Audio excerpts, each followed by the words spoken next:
واقعات بت شکن سلطان محمود غزنوی قسط نمبر 18 اپنا اسلامک اسٹوڈیو۔ ناظرین، عمران بلازری نے ایک روز جگ موہن سے پوچھا، کیا تم مندر جایا کرتے ہو؟ جگ موہن نے جواب دیا کہ کبھی کبھی، اب تو بس رسم پوری کرنے جاتا ہوں۔ عمران نے اس سے کہا کہ جس مورتی یا بت کی تم پوجا کرتے ہو اس سے ایک روز کہنا کہ تم گوشت خور ہو گئے ہو، پھر دیکھنا کہ تمہارا مصنوعی خدا تمہیں کیا کہتا ہے۔ وہ تمہیں کچھ بھی نہیں کہے گا۔ تم اتنے دنوں سے گوشت کھا رہے ہو، تمہیں ان بتوں نے کیا سزا دی ہے؟ البتہ تمہارے کسی پنڈت کو پتہ چل گیا تو وہ تمہارے خلاف طوفان برپا کر دے گا۔ ناظرین، جگ موہن اپنے مذہب کے خلاف دلیر ہو گیا۔ ایک روز شام کے بعد کا واقعہ ہے کہ عمران اپنے گھر میں تھا کہ ایک بڑی ہی خوبصورت لڑکی اس کے گھر میں آئی۔ لڑکی کا رنگ گورا، آنکھیں شربتی اور بال بھی شربتی رنگ کے ہی تھے۔ وہ خوبصورت تو تھی ہی مگر اس میں انوکھی کشش تھی۔ اس کی عمر 16-17 سال تھی۔ عمران کو ایسے وقت میں جبکہ شام گہری ہو چکی تھی اپنے گھر میں دیکھ کر بہت حیرانی ہو رہی تھی۔ لڑکی نے پوچھا کہ عمران بلازری تم ہی ہو؟ عمران نے جواب دیا، ہاں میں ہی ہوں۔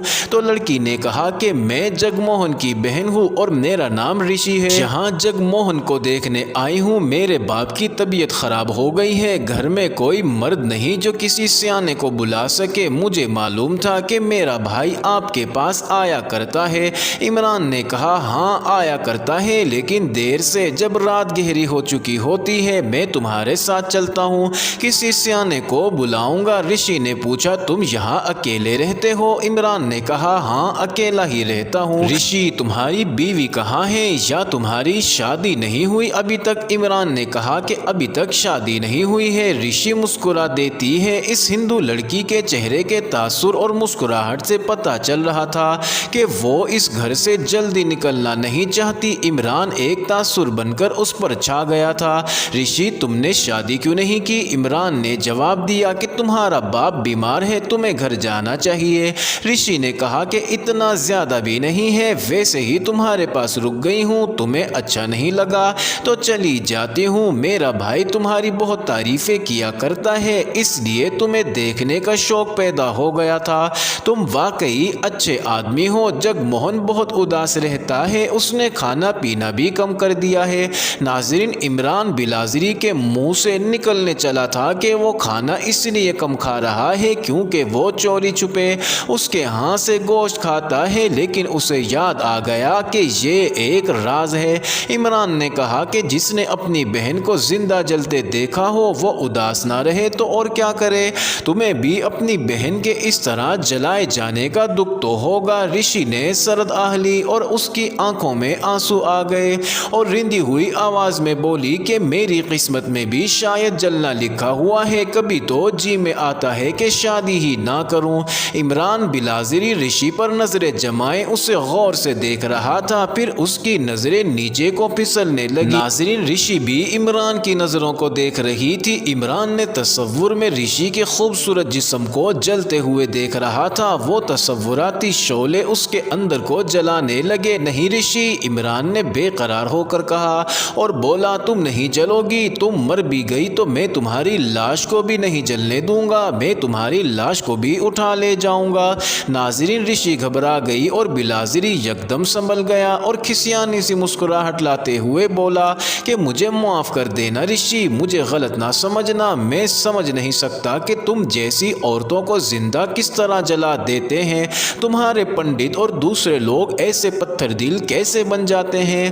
رشی نے کہا، تم میری قسمت نہیں بدل سکتے عمران، میں تمہاری قسمت بدل سکتا ہوں۔ عمران نے زیر لب کہا، اگر تم نے ساتھ دیا تو خدا ہماری مدد کرے گا۔ رشی بولی کہ کل آؤں؟ عمران نے کہا کہ اسی وقت، لیکن کوئی دیکھ نہ لے کیونکہ ہمارے مذہب ہمارے لیے مسئلہ پیدا کر سکتے ہیں۔ جگ موہن نے بتایا تھا کہ وہ تم کو مندر بھی نہیں جانے دیتا اور اس نے وجہ بھی بتا دی تھی۔ رشی نے کہا کہ میں اپنے کسی دیوتا پر قربان ہونے کے لیے بالکل تیار نہیں ہوں، میں دن کو گھر سے باہر نہیں نکلتی، رات کو نکلتی ہوں، کل آؤں گی تو باتیں کریں گے۔ ناظرین، عمران نے کہا کہ تم گھر جاؤ، میں کسی سیانے یا حکیم کو لے کر آتا ہوں۔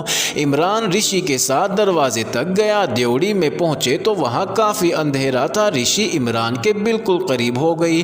رشی نے کہا کہ میں کبھی غیر مرد کے اتنے قریب کبھی نہیں گئی، تمہارے قریب ہوتے ڈر لگتا ہے کیونکہ مسلمانوں کے متعلق بھی ہمیں کچھ اچھا نہیں بتایا جاتا۔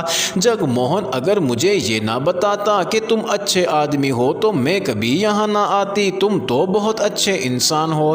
ناظرین، رشی کچھ دیر رکی رہی، اس نے بے دلی سے عمران کا ہاتھ چھوڑا اور چل پڑی۔ وہ کچھ دور چلی گئی تو عمران گھر سے نکلا اور ایک حکیم کے گھر کی طرف چل پڑا۔ حکیم کو عمران بلازری جگ موہن کے گھر چھوڑ کر واپس آ گیا۔ اپنے گھر کی دیوڑی سے گزر کر وہ صحن میں پہنچا تو دیکھا کہ باہر کا دروازہ کھلا اور بند ہو گیا۔ عمران نے پیچھے گھوم کر دیکھا تو اسے اندھیرے میں ایک عورت کھڑی محسوس ہوئی۔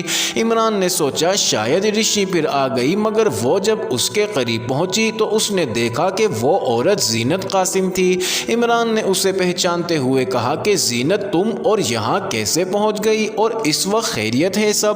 ناظرین، زینت بولی صرف یہ پوچھنے آئی ہوں کہ یہ ہندو رانی یہاں کیسے آئی؟ کیا میں اتنی بری ہوں کہ دور سے ہی میرے سلام کا نہ جواب دیتے ہو اور میرے پیغام کا یہ جواب دیتے ہو کہ تمہارے خاوند سے ڈرتا ہوں، میرے گھر نہ آنا، ہم مل نہیں سکتے؟ عمران نے جا کر دروازہ اندر سے بند کیا اور اسی کو لے کر اپنے صحن میں بیٹھ گیا جہاں پہلے رشی آئی ہوئی تھی۔ عمران بلازری نے جواب دیا کہ وہ ہندو لڑکی اپنے بھائی جگ موہن کو دیکھنے آئی تھی اور میں اسے آج پہلی بار دیکھ رہا ہوں، میرا اس کے ساتھ کوئی تعلق یا چکر نہیں ہے اور میرا تمہارے ساتھ بھی کوئی تعلق نہیں، تم خاوند والی ہو اور تم مسلمان بھی ہو، تمہارے سلام اور پیغام جسمانی تعلق کی خاطر ہیں اور میں ایسا کر کے نہ خود گناہ گار ہو سکتا ہوں اور نہ تمہیں کر سکتا ہوں، خدا کا واسطہ ہے تم میری جان چھوڑ دو، خدا تعالیٰ نے مجھ پر اور بھی فرض عائد کر رکھے ہیں، میں گناہ گار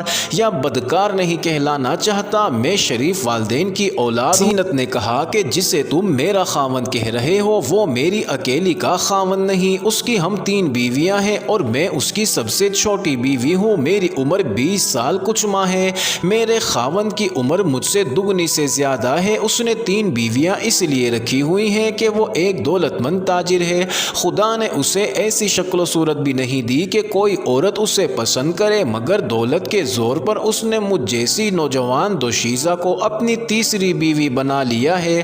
اگر اس قسم کا مرد 3 بیویاں رکھ سکتا ہے تو تم مجھ جیسی جوان لڑکی سے دور کیوں بھاگتے ہو؟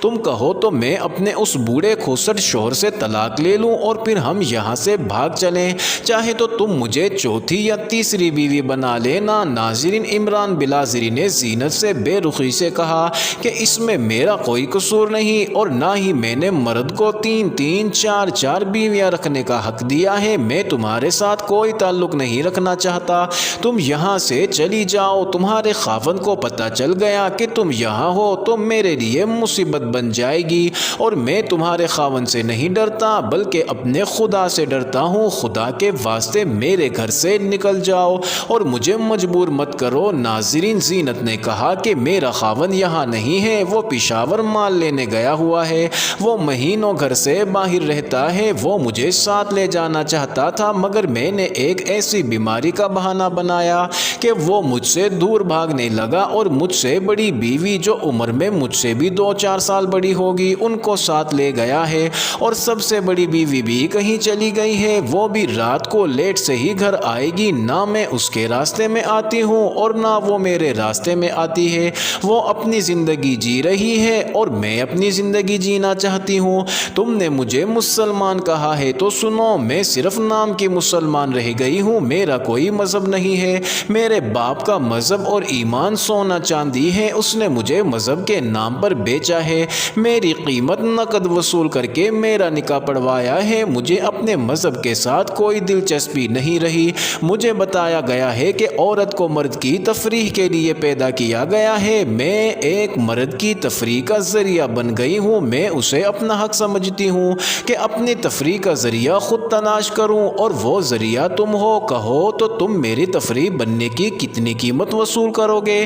کیا میں اس ہندو لڑکی جتنی خوبصورت نہیں ہوں؟ ناظرین، عمران بلازری نے کہا میں تمہارے خاوند کی قبیل میں سے نہیں ہوں، مجھے تمہارے حسن اور شباب اور دولت سے ذرا بھی دلچسپی نہیں ہے، اگر میں ایسا ہوتا تو اب تک 2 نہیں تو کم از کم کم ایک شادی ضرور کر چکا ہوتا۔ میری نظر نہ اپنے جسم پر ہے اور نہ تمہارے جسم پر ہے، اس لیے اپنی نظر جسم سے ہٹا۔ مسلمان کی دولت اس کی روح ہوتی ہے، اس لیے اپنی روح کو پاک رکھو اور اپنے رب سے مدد طلب کرتی رہو، بے شک وہ مایوسی کے اندھیروں کو اپنے نور کی روشنی سے منور کر دیتا ہے۔ ناظرین، زینت عمران کی بات سن کر کھلکھلا کر ہنس پڑی اور بولی، پگلے ہو تم بھی، ڈرتے ہو اور اپنے آپ کو فریب دیتے ہو۔ میرا جسم روح سے خالی ہے، جو عورت نیلام ہو جاتی ہے اس کی روح مر جاتی ہے، مگر تم میری روح کو زندہ کر سکتے ہو۔ عمران نے کہا کہ اچھا ٹھیک ہے، تم نے مجھ سے طلاق کا ذکر کیا تھا، جاؤ اور اپنے شوہر سے طلاق لے لو اور میری بیوی بن جاؤ۔ ناظرین، زینت یکدم اپنی بات سے مکر گئی اور کہنے لگی کہ طلاق لینا میرے لیے ممکن نہیں، کیونکہ مجھے اس نے خریدا ہے، مگر ہاں میں تمہارے ساتھ گھر سے بھاگ سکتی ہوں، نقدی بھی لاؤں گی اور زیورات بھی، پھر جہاں چاہے مجھے لے جانا، میں تمہارے ساتھ چلوں گی۔ ناظرین، وہ عمران کے قریب آ گئی اور بولی، تم میری زنجیروں سے نکل نہیں سکتے۔ ناظرین، عمران بلازری چونکہ مجا ہوا جاسوس تھا، اسے یہ خطرہ بھی محسوس ہونے لگا کہ کہیں یہ راجہ جے پال کی مخبر ہی نہ ہو۔ عمران نے کہا کہ تم نفس کی آگ میں نہیں، انتقام کی آگ میں جل رہی ہو، اس آگ میں اپنے باپ کو جلاؤ جس نے پیسے لے کر تمہیں اس ہوسکار بوڑھے آدمی کے ہاتھوں بیچ دیا ہے اور تمہاری جوانی کے خواب اس ہوسکار خاوند کے حوالے کیے، اور پھر اس آگ میں اپنے خاوند کو بھی جلاؤ۔ زینت بولی، کیا تم میرا ساتھ دو گے؟ عمران نے پوچھا، تم کرنا کیا چاہتی ہو؟ زینت بولی، میں اپنے اس بوڑھے خاوند کو زہر دے دوں گی، تو کیا تم مجھے یہاں سے کہیں دور لے جاؤ گے؟ عمران گہری سوچ میں کھو گیا اور کچھ سوچ کر کہا کہ میں تمہارا ساتھ دوں گا، لیکن اپنے خاوند کو اس دن زہر دینا جب میں کہوں گا، تاکہ اس سے پہلے میں کہیں اور ذریعہ معاش تلاش کر سکوں۔ ناظرین، زینت بولی، دھوکہ تو نہیں دو گے؟ عمران نے کہا کہ نہیں دوں گا۔ زینت بولی، مجھے اپنے گھر آنے سے تو نہیں روکو گے؟ عمران بولا کہ تم گھر نہ آیا کرو تو اچھا ہے، تاکہ کسی کو شک نہ ہو کہ تم میرے پاس آتی تھی اور تمہارا میرے ساتھ کوئی تعلق تھا۔ ناظرین، جاسوس عمران بلازری کو زینت سے جان چھڑوانا انتہائی مشکل ہو گیا اور تھوڑا بہت جاسوس عمران بلازری کا دل بھی اب زینت کی جانب مائل ہوتا چلا جا رہا تھا۔ ناظرین، زینت مطمئن ہو کر چلی گئی۔ عمران کو ایسا محسوس ہو رہا تھا جیسے اس کا دم گھٹ رہا ہو، اس کی گردن پھانسی کے پھندے میں آ گئی ہو۔ زینت ہندو لڑکی رشی جیسی ہی خوبصورت تھی، مگر زینت تو جذبات کا آتش فشاں پہاڑ تھی۔ اس کا گھر اسی گلی کے شروع میں تھا، وہ ایک امیرانہ ٹھاٹ کی حویلی تھی۔ زینت عمران بلازری کو اپنے گھر کے سامنے سے آتے جاتے دیکھتی رہتی تھی اور وہ اس خوبرو جوان کو اپنے من میں بسا بیٹھی تھی۔ زینت نے کئی بار عمران کو گھر کے سامنے سے گزرتے ہوئے سلام کیا، لیکن عمران نے کسی قسم کا رد عمل نہ دیا، تو زینت نے ایک غریب سی عورت کے ذریعے زبانی ملاقات کرنے کا پیغام بھجوایا، مگر عمران نے اس کا بھی کوئی جواب نہ دیا۔ آج رات جب زینت نے ایک ہندو لڑکی کو عمران کے گھر سے نکلتے ہوئے دیکھا تو رقابت کی آگ نے اسے عمران کے گھر آنے پر مجبور کر دیا۔ عمران کو یوں محسوس ہو رہا تھا جیسے دہکتے ہوئے انگاروں پر ننگے پاؤں چل رہا ہو۔ زینت نے جب کہا کہ وہ اپنے خاوند کو زہر دے دے گی تو عمران کو فرار کا راستہ نظر آ گیا، کیونکہ زینت اسے بتا چکی تھی کہ اس کا خاوند پشاور گیا ہوا ہے اور وہ 1 ماہ بعد آئے گا۔ بلازری نے سوچ لیا کہ 1 ماہ تک زینت کو دھوکے میں رکھوں گا۔ حقیقت یہ تھی کہ بلازری کو ہندو لڑکی رشی پسند آ گئی تھی، لیکن یہ دل کا معاملہ تھا اور اس کی بنیادی وجہ عمران بلازری کا حسن و جمال تھا۔ ناظرین، زینت چلی گئی تو بلازری کے دل و دماغ نے بہت سوچ و بچار کے بعد فیصلہ کیا کہ زینت کوئی جاسوس لڑکی نہیں۔ ناظرین، عمران بلازری کے سامنے اس کا فرض آ گیا۔ اب تک اس کا بہروپ کامیاب جا رہا تھا، راج محل کی جنگی سرگرمیوں پر اس کی نظر تھی۔ ناظرین، عمران بلازری سلطان سبکدگین تک کئی اہم اطلاعات پہنچا چکا تھا۔ اس نے جذباتی لحاظ سے اپنے آپ کو پتھر بنا رکھا تھا، مگر رشی اور زینت نے اسے ایسا دھکا دیا کہ وہ جذبات کے سمندر میں غوطے کھانے لگا تھا۔ فرض اسے اپنے ہاتھ سے چھوٹتا نظر آ رہا تھا۔ معزز ناظرین، یہ انٹرسٹنگ ویڈیو جاری ہے، اگلی ویڈیو قسط نمبر 19 میں دیکھنا مت بھولیے گا۔